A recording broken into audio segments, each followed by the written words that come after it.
Hashem, la Gemara de ce matin, le Chok l'Israël, Betza, Daf, Lamed, Bet, 32, Al, Nishmat, Meir, Bar, Esther.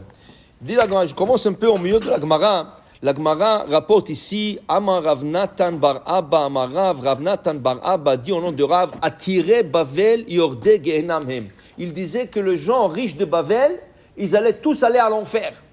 Lama. Alors il dit ici, pourquoi? Parce qu'il y avait une histoire. Qui a des Shabbatai Bar Merinus. Probablement, ce n'est pas la seule histoire. Probablement avec des histoires comme ça. Mais il nous emmène un exemple. Il y avait un homme qui s'appelait Shabbatai Bar Merinus. Il clait les Bavel. Lui, il n'était pas de Babylone. Il est venu à Babylone. Ba'a Minayu Iska. Rachid dit, il cherchait du travail. Il cherchait pour se nourrir sa famille. Alors il cherchait du travail. Alors Rachid dit, il est parti chez le commerçant. Il a dit, écoutez, donnez-moi la marchandise. Je vous la vends et on se partage 50%. Comme ça, on fait des affaires. Moi, je sors, je commence à vendre et tout ça. L'Oratsu, il ne voulait pas. L'Oya voulait. Alors, il leur a dit, OK, dans ce cas, j'ai besoin de manger. Donnez-moi à manger. Si vous ne voulez pas me faire une affaire, donnez-moi à manger. Le Rambam, le Maïmonite, il dit, dans la Tzedaka, il y a 8 niveaux. Le plus haut niveau de la Tzedaka, c'est de donner à quelqu'un un travail. C'est pas lui donner la tzedaka, c'est lui donner un travail, parce que comme ça, il gagne son propre pain, il n'a pas honte d'avoir la tzedaka. Alors il a demandé, donnez-moi un travail, il ne voulait pas. Il a dit, ok, alors nourrissez-moi, donnez-moi à manger, il ne voulait pas. L'Oya voulait. Okay?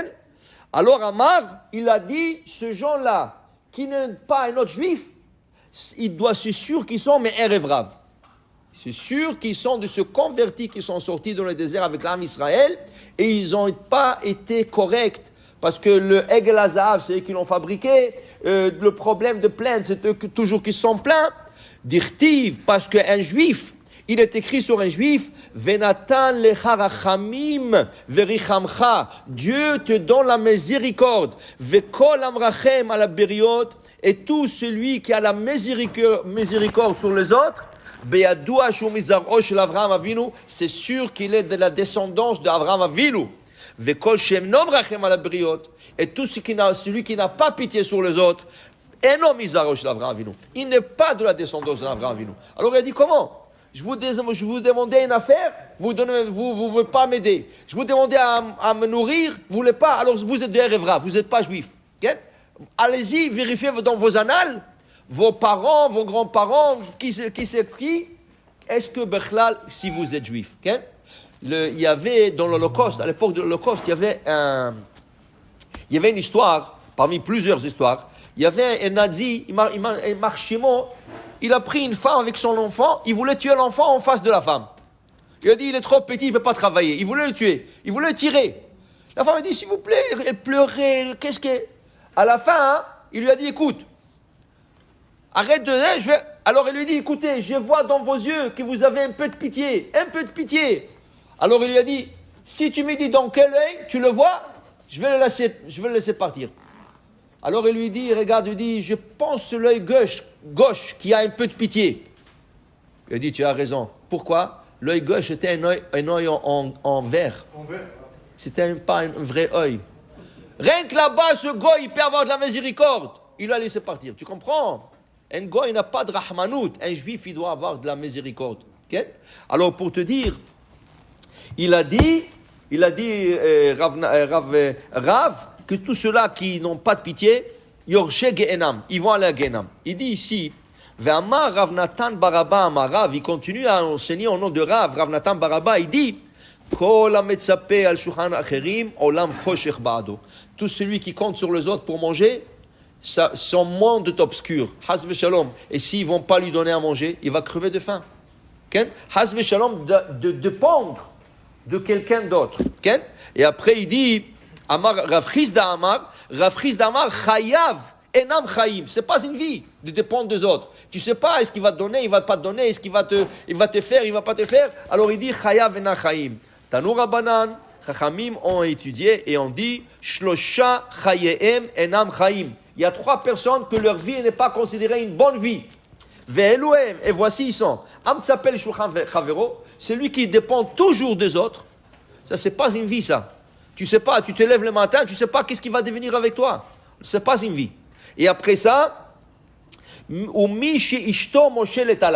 celui qui sa femme le contrôle, elle ne laisse pas ni parler, ni faire des choses. Elle lui fait honte.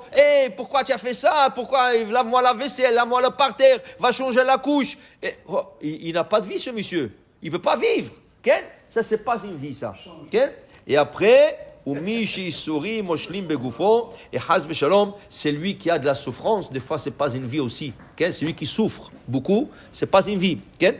Maintenant, il dit ici, Veyesh omrim, il y en a qui disent, Afmi she'en lo ella chaluk echad, c'est lui qui a un seul costume. Ça aussi, c'est pas une vie. Parce que Rashi, il a une explication. On peut le traduire comme ça.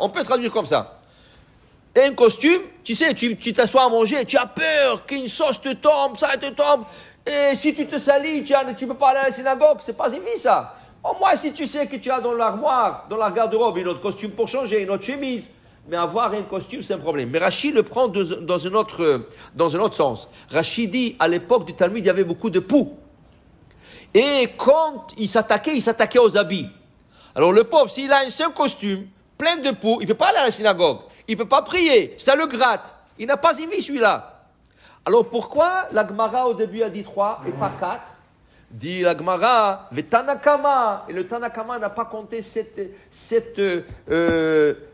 division qui fait partie de 3. Pourquoi? Efshar de Ma'ayen Bemane.